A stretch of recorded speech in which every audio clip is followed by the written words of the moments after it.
Hey, what's up guys? Trader Suprema here. Okay, quick video lang tayo kay Bitcoin. Okay, emergency meeting. Nasaan na si Bitcoin at ano yung possible entry natin, no? So, again, ulit, no? Sa previous weeks natin, ang meron tayong range na tinatawag, no? At sabi nga natin na violate na tong range pero nag-reclaim. Okay, nag-reclaim. Okay, so makinig kayo mabuti, no? Makinig kayo mabuti. So, meron yung ngayon, price ay trading above 61K. 61K. 61K. Okay? So, previous days, so rejected siya sa 59K area. Pero ngayon ay nag-breakout. Okay? Nag-breakout. Ngayon, makinig kayo mabuti, no? So, again, meron tayong range, no? Meron tayong range high at meron tayong range low. Okay? So, reclaim, di ba? Nasa sideways market tayo. Pag nasa sideways market, ang price ay ranging or nagpipingpong. Okay? So, since nagkaroon tayo ng deviation and then reclaim, kailangan lang natin makita ay magkaroon tayo ng close above this area. Pero, I think, magka-close to above, no? So, pag nangyari yun, so, babalik tayo sa range, which is 59K to 73K level. So, madaling sabi, pupunta siya ng 73K or a possible breakout or expansion. Okay? Okay, malinaw, no? So, ngayon, ano nang next? Entry. Kasi, madaling sabihin, pupunta 73K. Ang mahirap, saan ka papasok? No? Yun yung mahirap. Ang tanong, saan ka papasok? Okay, gamitan natin ang Supremo Range System, no? Okay, Supremo Range System. Okay, yan.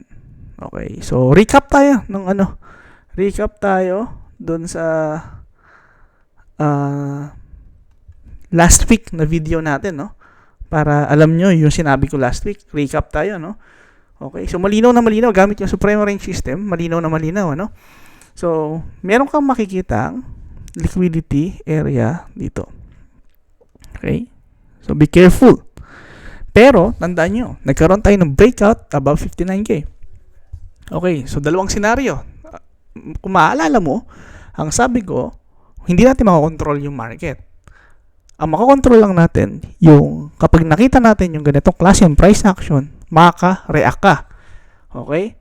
Makaka-react ka. Ngayon, two scenarios. Kapag itong price, nag-weak, bumalik sa loob, delikado yan. Bakit? Liquidity area to, no? Kukuhain niya yan. Then, pag nag-reclaim, tsaka tayo papasok, no?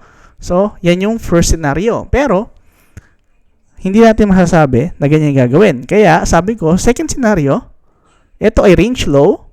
Range low yan, no? Range low. Reclaim above. Oh, kaka-reclaim pa lang, di ba? Rejected, kaka-reclaim pa lang.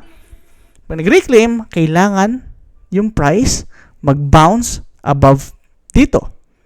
Pag nag-bounce, okay, makakonfirm natin na ito ang range low, ito ang deviation, okay, retest, pag nag-bounce, ibig sabihin, ito ngayon ay nag-aakta sa support, so meron ka ng panibagong range, no? So, ito yung dating range, last week, ito na ngayon yung range mo. So, ang kailangan mong i-worry ngayon ay 58K at 62K. 64K, no? So, kapag ka nag-bounce, entry, tapos invalidation below. Okay, so possible 64K and then possible breakout. Tandaan nyo po, once na mag-reclaim yan, dire-diretso yan, mabilis.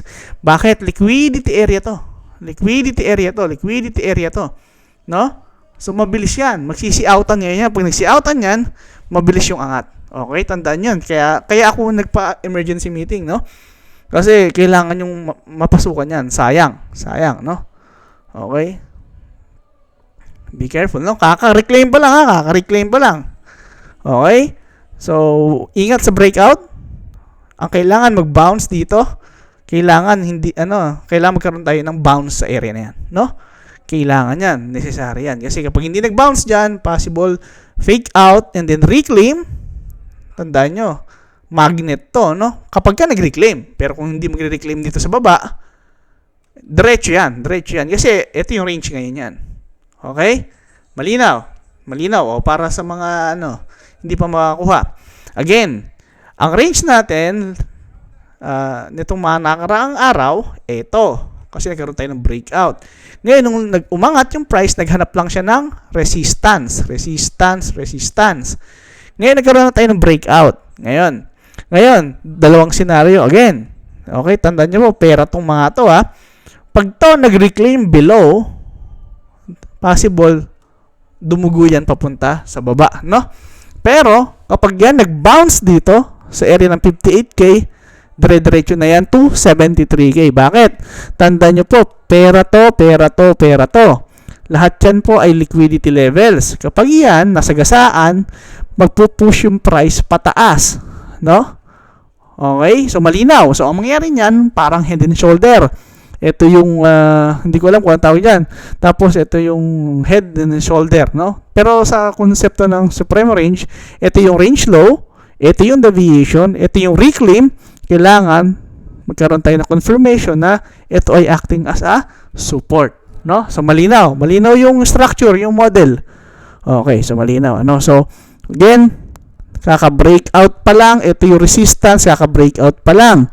Kailangan yung price mag-consolidate, mag-bounce sa area ng ito. Okay? Yung dating resistance, mag-acta sa support. Pero pag yan, nag-reclaim, possible dumugo yan pababa.